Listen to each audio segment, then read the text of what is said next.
Assalamualaikum warahmatullahi wabarakatuh.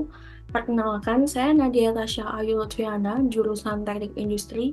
Di sini saya akan menyampaikan rancangan proposal tugas akhir saya untuk memenuhi tugas dari mata kuliah metodologi penelitian. Tugas akhir saya sendiri, judulnya ialah Analisa Pengembangan Produk Liner Sepatu Master Lab menggunakan metode Quality Function Deployment atau QFD untuk meningkatkan kepuasan pelanggan.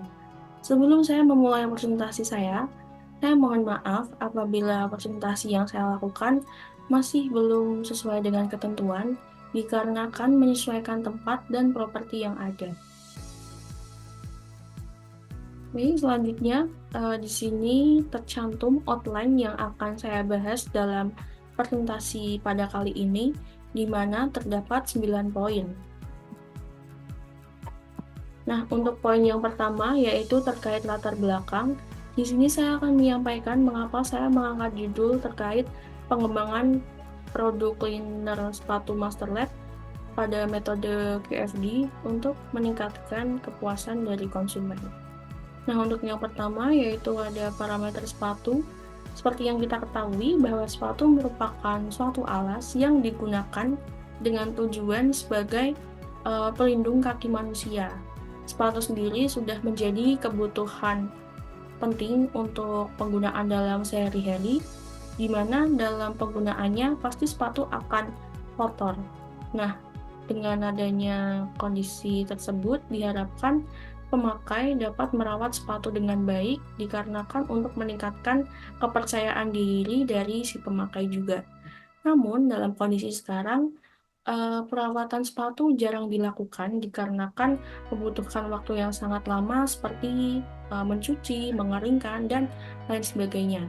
Nah, cleaner sepatu Master Lab hadir untuk menjawab dari persoalan tersebut, di mana pemakai sepatu akan dapat merawat sepatu dengan cepat.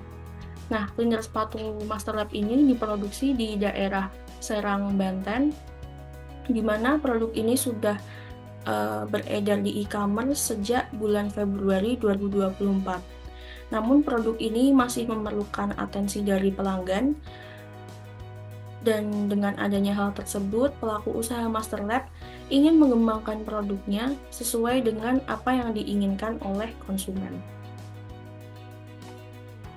Selanjutnya ada perumusan masalah dan tujuan. Perumusan masalah dari rancangan penelitian ini ialah bagaimana cara menentukan atribut dari produk cleaner sepatu Master Lab yang akan memberikan kepuasan terhadap konsumen. Tujuannya sendiri selaras dengan rumusan masalah, yaitu mengetahui produk cleaner sepatu Master Lab yang akan memberikan kepuasan terhadap konsumen.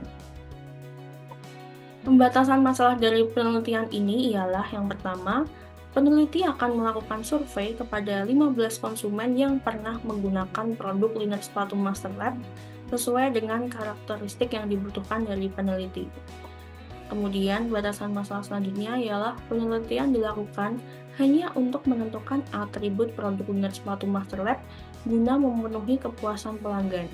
Yang terakhir, penelitian ini tidak membahas terkait aspek biaya untuk menunjang pengembangan produk. Selanjutnya ada manfaat dari penelitian. Bagi perusahaan, diharapkan penelitian ini dapat memberikan wawasan terkait atribut produk yang akan memberikan kepuasan konsumen, sehingga perusahaan dapat mengembangkan produk dan peluang target pasar semakin luas. Bagi peneliti sendiri, peneliti dapat mengimplementasikan pengetahuan terkait pengembangan produk. Kemudian ada tinjauan pustaka. Di sini yang saya tampilkan terdapat 3 penelitian yang telah dilakukan untuk pengembangan produk menggunakan metode QFD. Nah, hasil dari ketiga penelitian ini, peneliti mendapatkan atribut produk apa saja yang dapat menunjang pengembangan produk sesuai dengan penelitian masing-masing.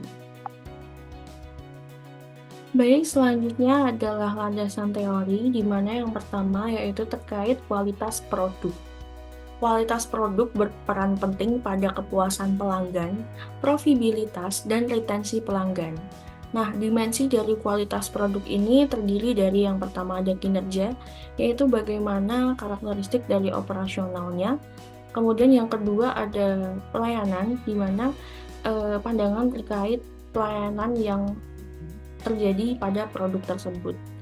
Kemudian ada ketahanan, yaitu bagaimana karakteristik dari produk tersebut akan bertahan dalam memenuhi kebutuhan pelanggan. Kemudian ada keandalan, yaitu bagaimana eh, konsistensi dari kinerja produk itu sendiri. Kemudian ada karakteristik produk, di mana pandangan terkait karakteristik dari produk itu sendiri dalam memenuhi kualitas produk. Kemudian kesesuaian dengan spesifikasi, yaitu apakah produk tersebut sesuai dengan spesifikasi yang telah ditentukan sejak awal.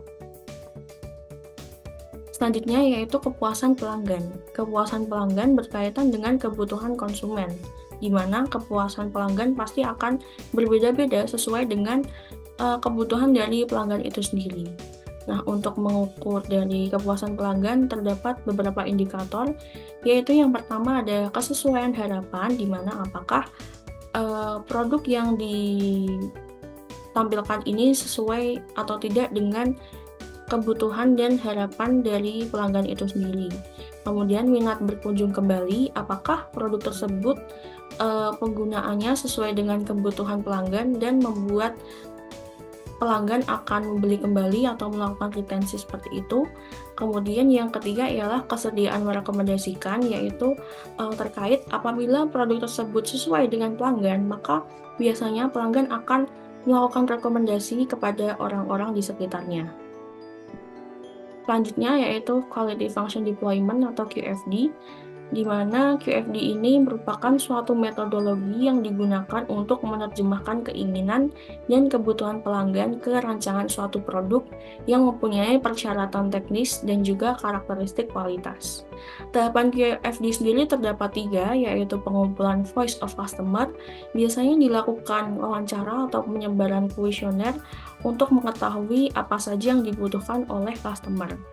Kemudian penyusunan rumah kualitas atau house of quality biasanya dilakukan apabila sudah mengetahui voice of customer dan karakteristik teknisnya yang akan dihubungkan korelasi dan matriksnya melalui HOV. Kemudian yang terakhir ialah tahap analisa dan implementasi. Kemudian landasan teori selanjutnya ada voice of customer yang merupakan proses mencari tahu apa yang sebenarnya diharapkan oleh konsumen mengenai produk tersebut. Nah, dengan adanya VOC ini diharapkan produk dapat dikembangkan sesuai dengan harapan pelanggan. Selanjutnya ialah voice of engineering atau VOE, di mana memuat karakteristik teknis yang merupakan gambaran dari produk atau jasa yang direncanakan untuk dikembangkan agar memenuhi kebutuhan pelanggan. Nah, apabila kita sudah mengetahui VOC dan VOE, keduanya akan dilakukan semacam hubungan korelasi seperti itu dan akan diterjemahkan melalui House of Quality atau HOQ, di mana dengan bobot hubungan kuat 9, sedang 3, dan lemah 1. HOQ ini merupakan rumah kualitas yang digunakan untuk struktur QFD. Di situ terdapat gambar dari HOQ, di mana ada bagian A yaitu kebutuhan konsumen, biasanya dari voice of customer yang telah dilakukan akan berada di bagian A. Kemudian di bagian C yaitu persyaratan teknis sendiri terkait voice of engineering. Kemudian ada pun korelasi persyaratan teknis itu sendiri yang ada di bagian E. Dan untuk menghubungkan korelasi antara kebutuhan konsumen dan persyaratan teknis dapat dilihat di kolom D. Kemudian selanjutnya kolom F yaitu target dari persyaratan teknis itu sendiri, dan matriks bagian B itu matriks perencanaan.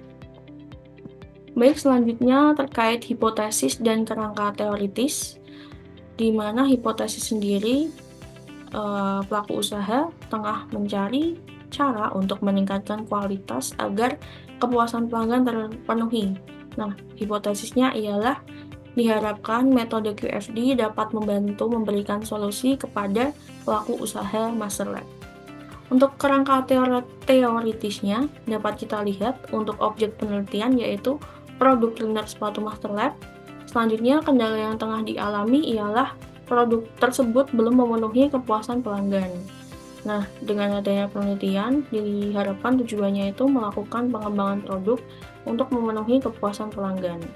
Usulannya sendiri yaitu melakukan survei terlebih dahulu untuk mengetahui apa saja yang dibutuhkan oleh pelanggan. Kemudian metode yang kita lakukan ialah QFD atau Quality Function Deployment, dan kemudian dilakukan pengumpulan data melalui penyebaran kuesioner kepada konsumen yang telah menggunakan produk Master Lab. Kemudian pengolahan data sendiri ada analisis VOC dan VOE yang kemudian akan kita cari tahu korelasinya dalam penyusunan HOQ atau House of Quality. Nah, hasil dari penelitian ini ialah mengetahui atribut produk yang sesuai dengan keinginan pelanggan untuk mengembangkan produk Master Lab. Selanjutnya ada metode penelitian. Di sini saya tampilkan diagram alir dari penelitian itu sendiri, yaitu yang pertama mulai, kemudian identifikasi masalah yang diterjemahkan melalui studi lapangan, yaitu mengidentifikasi permasalahan yang tengah dialami oleh pelaku usaha Master Lab. Kemudian studi literatur kita lakukan yaitu mempelajari referensi penelitian yang telah dilakukan sebelumnya melalui jurnal terkait metode pengembangan produk, khususnya QFD, untuk memenuhi kepuasan pelanggan. Nah, teknik pengambilan sampel sendiri di sini saya menggunakan purposive sampling, di mana sampling ini mengambil sampel dengan pertimbangan tertentu. Di sini purposive sampling yang saya lakukan untuk memudahkan penelitian, di mana saya menggunakan konsumen yang telah menggunakan produk Master Lab agar mengetahui lebih jelas terkait produk tersebut. Nah, di samping itu saya juga akan melakukan wawancara kepada pelaku usaha Master Lab terkait karakteristik dari setiap pelanggan yang telah menggunakan. Kemudian ada pengumpulan data. Di sini saya menggunakan data primer, yaitu melakukan penyusunan dan penyebaran kuesioner dan melakukan rekapitulasi data dari kuesioner tersebut. Selanjutnya ada pengolahan data. Di sini running QFD yang dilakukan ialah identifikasi voice of customer, voice of engineering, kemudian melakukan korelasi dan matrik antara keduanya, dan disusun pada host of quality. Selanjutnya, apabila sudah dilakukan pengolahan data, akan diterjemahkan dalam kesimpulan dan saran dari penelitian yang telah dilakukan, dan selesai. Baik, jadi mungkin sekiranya itu saja yang bisa saya sampaikan. Terima kasih, mohon maaf apabila ada kesalahan kata dan perbuatan yang kurang berkenan. Saya pamit undur diri. Wassalamualaikum warahmatullahi wabarakatuh.